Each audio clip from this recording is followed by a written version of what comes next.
যে সম্মানিত এলাকাবাসী, আমরা আজকে আমাদের লক্ষ্মীপুর সদর ৩ আসনের যারা বিধবা এবং এতিম অসহায় অবস্থায় আছে, আমরা তাদের তালিকা করছি। আমরা বেকার যুবক যুবতী আসসালামু আলাইকুম। আমরা এবার চলো,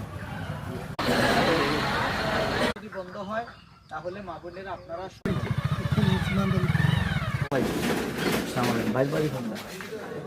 তাই নাকি? আসসালামু আলাইকুম।